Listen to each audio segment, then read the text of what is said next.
What's going on, everybody? Rose here. We're bringing you some Pokemon Go Battle League content yet again. Today we're going over the Spring into Spring event 2022. So, from the 12th of April, which is a Tuesday, at 10 a.m., all the way until Monday, April 18th, at 8 p.m. local time, we will have this event that is featuring some flower crowns and a lot of other really not super relevant stuff. I realize that I've still got some links. This is confusing. I'm going to turn these off. All right. Anyway, so spring into spring. So we've got the Flower Crown, Togetic, Togekiss, and Lopunny making their debuts into Pokemon Go, which is kind of interesting. I mean, it's costumes. If you're into costumes, they're not really PvP relevant. The Pokemon can be, but the costumes themselves typically are usually frowned upon because you can't evolve them. But the Togepi line can now evolve from Togepi with a Flower Crown, if you have one from previous events, all the way to Togekiss. It has been confirmed by Niantic that we can evolve them all the way straight through. So, if you've got a Togepi with a Flower Crown and you've been saving it, good on you, because you can evolve it now. Anyway, Togetic will also be in this event too. Lopunny, I know you can Mega Evolve the Lopunny, but it will not retain its Flower Crown if you Mega Evolve it. And then the third, Tapu, Guardian deity of Alola, is making its debut. Tapu Bulu, the big bull himself, or herself, we don't judge. It's interesting. We'll go over it in a bit. So the event bonuses, we get double hatch candy, half hatch distance, and double lucky egg duration. Now, Rocket Grunts are also going to have more Whismur and Execute in their parties. Now, here's the interesting thing about the Execute. Whismur is good for cheap. It purifies. You get 1,000 dust, you purify. It's the cheaper of the different costs that you can have. So those are good if you're working on level 45 or if you're working on the Rocket Research from last week. But Shadow Execute, now, this is interesting for a reason. In this next section, you can evolve Execute on Saturday, April 16th, from 11 to 2. And you will be able to get an Alolan Exeggutor that knows Draco Meteor. Not PvP relevant in the absolute slightest. Maybe it's interesting for raids. I think it's completely useless. But that's just me. Draco Meteor is still pretty good for raids. And I mean, if you're playing some spice and you Draco Meteor somebody, dude, that's good stuff. But you could get a Shadow Alolan Exeggutor with Draco Meteor, which could be good for raids. Otherwise, you can get a regular one with Draco Meteor, or you get a purified one, whatever works for you. Yeah. So, other than that, during this 11 to 2 window, we get double catch XP, and other bonuses from the event will persist. So, if you're going for XP, you could pop a couple lucky eggs since they're doubled in duration, and then for 3 hours, just go for catch XP. However, not gonna lie, Execute's a really bad thing to feature for a catch XP because you can't throw a ball at that thing to save your life. I can't do it. I don't know anyone else who can either, to be honest with you. So, but that's limited research tasks. So maybe if they're going to have other spawns in the event during that time, it'd be good to grind XP. So speaking of the event encounters, this is specifically during the Saturday event here from 11 to 2. We haven't gotten to the whole event yet, so keep that in mind, please. So from 11 to 2, this limited research day, which is going to really feature Execute in the research from photo discs. But all 3 hours is going to feature Bulbasaur, Oddish, Paris, Bellsprout, Tangela, Chikorita, Sunkern, Trico, and Seedot. Only 4 of these things we really even sniff at for PvP. The rest, Paris is great for dust, and the rest is complete and utter garbage, except for I think Bulbasaur, Tangela, Chikorita, and Seedot are the only things here that are even remotely PvP relevant. Oddish you could if you wanted to for Blossom, but it's not. It's just space. So we also get to go battle day. Don't forget on Sunday, April 17th, the day after that research, you get 20 sets worth of battles. We are getting increased. We're not actually. I don't know if we're getting. I think we may be getting the triple dust. Maybe they didn't say anything about that, so we'll have to find out. But no 4 times dust from this one. This is going to be just some XP time to research, and we're going to get an avatar item. So I'm guessing it's probably going to be the what was it that got pushed recently? The Team Skull pose and avatar items. That's probably going to be from this research here. So we also get the I'm going to butcher this name. Ula? I hope I said it right. Island Special Research. So the third stage in our Special Research of the 4 that we're supposed to get. Just make sure you complete it by the 1st of June to get the end of season special research, kind of like we had in the Season of Mischief with Hoopa.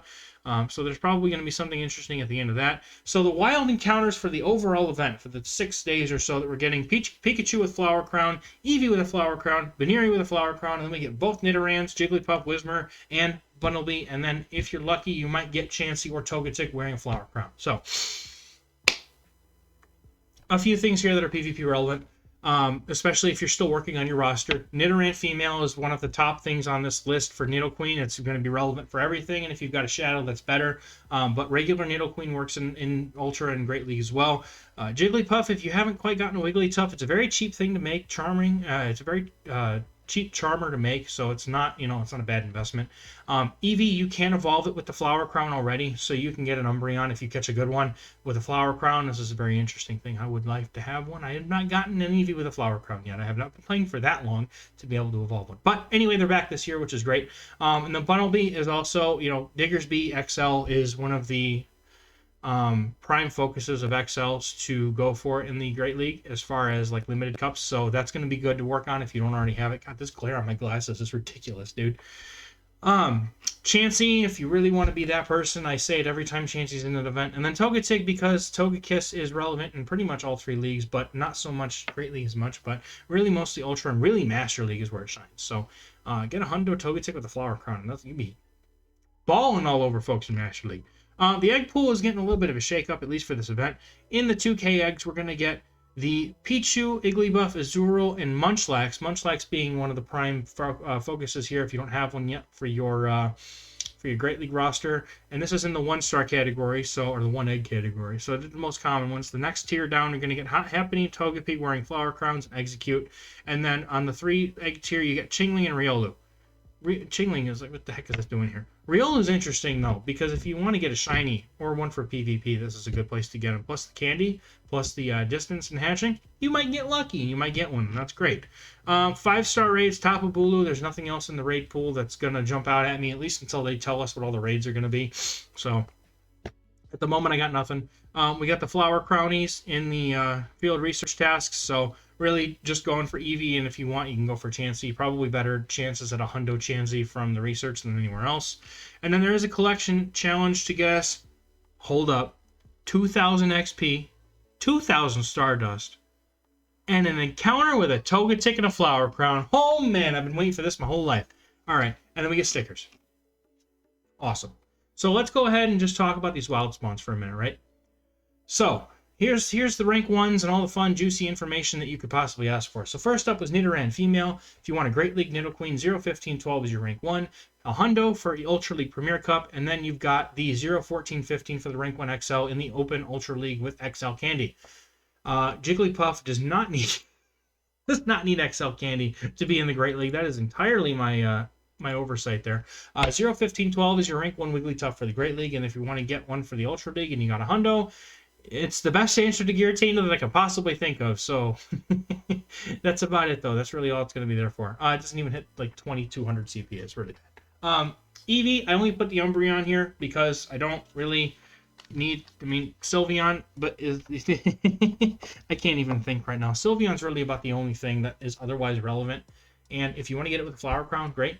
I'll let you research the rank 1s or go back to one of my previous videos that Eevee's been. I usually cover the Sylveon at least to a point, but I'm just working on Umbreon because really, that's mostly the focus of the PvP stuff is what's relevant. So Umbreon's going to be the number 1 there. So a 01515 and a 151515 are the Great and Ultra League respectively for Umbreon.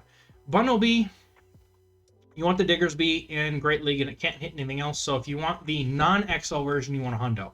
If you want the fully XL version, a 01513 is the rank 1. Chansey, Hundo for rank 1 if you really they got a pounder. Don't do it, man. Chansey's awful. And then Togetic in the wild, you can get a 01411 for the rank 1 Togekiss. 01515 is the rank 1 for Ultra League for the Togekiss. And then obviously the Hundo, it's in the Master League. Me on all these oversights, not even hitting the right things for my own videos. There's no XLs here. There's no Master. Oh, man. Forgive me. That's what it's supposed to look like. Master League Togekiss with no XL candy in the Master League itself. All right. So I want to talk about the wild spawns too, as well, from the little research day we're going to get. So these are the 4 to focus on if you're playing that event. Bulbasaur, Venusaur is really only used in the Great and Ultra Leagues. You're not going to see it in Master League because the rank 1 in Ultra League is at level 39. So 0, 14, 11 for the best Venusaur in the Great League, and then if you want the best one for Ultra League, typically for the Premier Cup Classic, you're going to hit 1, 15, 14 is the best you can get. Tangrowth, not really any good anymore, but it still has its uses. It might find some in the right meta. So if you want the best Tangrowth you can get for the Great League, it's a 115-15. And then 0-14-15 is the best possible stat product for the Ultra League. Chikorita, hitting up the Great and Ultra Leagues with its full evolution Meganium. This applies to Shadows as well if you have it, but the 0-10-15 is the best Great League Meganium. The Hundo, if you want to play it in the Ultra League Premier Cup Classic, or really anywhere else that doesn't allow XLs, the Hundo is ideal. And then you've got the 0-14-15 as the fully XL rank 1 Meganium for Ultra League. And then the last thing on my list here is the Shiftry / CDOT. 0-14-11 is going to be your best possible Shiftry. And then I did not put the Hundo in here. If you want to play it without XLs, it's a Hundo, but it only gets into the 2300, so it might not be as worth it. But the 3-15-15 is the best possible Shifter you can get in the Ultra League Open. Now, field research, Eevee's it, man. 10-15-14 is the best possible Umbreon, and Hundo for Ultra League. There's not really anything else to say about this because all of the other research tasks are not PvP relevant except the Chansey, which again, Hundo for the Chansey if you really want to do it. But I hate listing Chansey on this in the first place. But there's people out there that'll do it. And so it finds its way into this video. All right, raids. Absolutely no information about the raids other than Tapu Bulu. So, if you want to Tapu Bulu for Ultra League, beware the poison types and the fire types and the steel types. But it's 10-15-15. And then if you got a Hundo, you can use it in Master League. It's very interesting for the Master League. Let's talk about it. Let's switch over to PV Poke here and get off of my rankings page here. So let's go to the rankings. Let's check it out.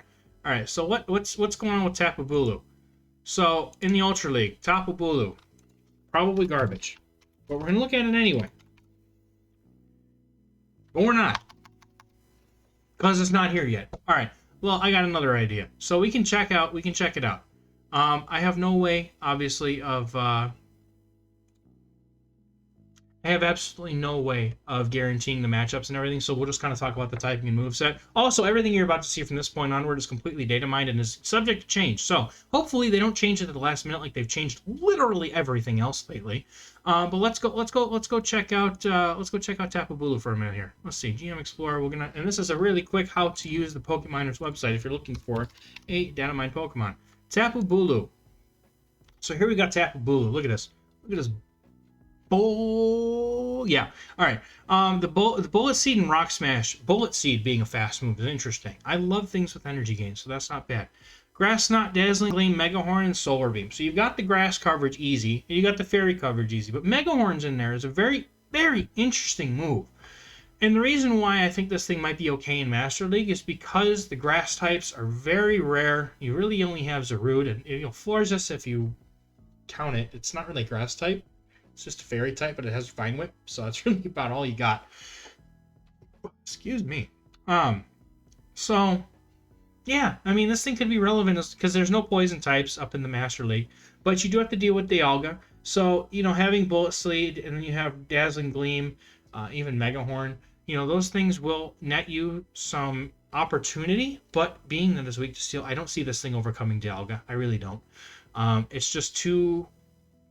It doesn't have the offensive it doesn't have the defensive capability to withstand an Iron Head more than it really it can win the matchup, because a Dazzling Gleam is still gonna. It's not gonna. There's no way that it does enough damage to a Dialga to do anything more to it. It's just neutral damage at that point. But it's still a fairy type. There's a ton of dragons in the league. As long as you can keep it away from, honestly, just the steel types. Really, I mean, even Excadrill would have a tough time dealing with this thing because it has the grass coverage and Grass Knot. I mean, it's interesting. All I can really say is this thing is interesting. Its moveset makes it completely walled by steel types. But as long as it's not a Melmetal, you're probably fine. And even then, like Dazzling Gleam and Megahorn still do respectable damage. So it's worth trying, but I'm not going out of my way to raid this thing. It's basically what I'm gonna get down to, right? So Alone Executor with Draco Meteor, dude. I'm not gonna do it. I just wanted to put it here because it's a funny looking Pokemon. Well, like I said, so Draco Meteor, like it has Bullet Seed and it's got Seed Bomb, and you could put Draco Meteor in there instead of having because it has access to Dragon Pulse. So you could swap out Dragon Pulse for the Draco Meteor, have a better nuke, and have more coverage, like damage wise. So it makes it interesting, and it probably is going to win a lot more matchups with the Draco Meteor if it actually lands. But like Alone Executor in a meta full of Walrein and Trevenant and everything else that just kind of beats it, like it's got Bullet Seeds, so it makes it okay. But it just I don't see it having an impact on anything. So I would still evolve a couple if you've got a couple PvP spreads for your executes. Go for it, man. You never know. Might be a good spice pick, or maybe they give it another move update some point, makes it better. You never know. So basically, just get one if you have the ability to, and if not, then you're not missing much, I don't think. It's really just spice. But that's going to cover it for this whole event, man. Grind the eggs. Grind the eggs. I want to see double Stardust from eggs again. That was great. I was looking for 10Ks all over the place, and man, when I popped a set of 12Ks during that event, chef's kiss. Beautiful. All right, everybody, that's going to be it for this video. Appreciate y'all sticking around. Shout out to my Patreon supporters and all the guys in that server, my Discord server. You guys are the best, and I appreciate everything that you guys do and have done. And I would love to see anyone in that group, if you are interested in becoming a patron, getting early access to all of my tips, tricks, meta videos, meta everything. This video, everything is early in the Discord server. So link in the description for that. And even if you're just following the channel, I appreciate you. So thank you so much for watching this, guys. Have a great day. Catch you in the next video. Bye.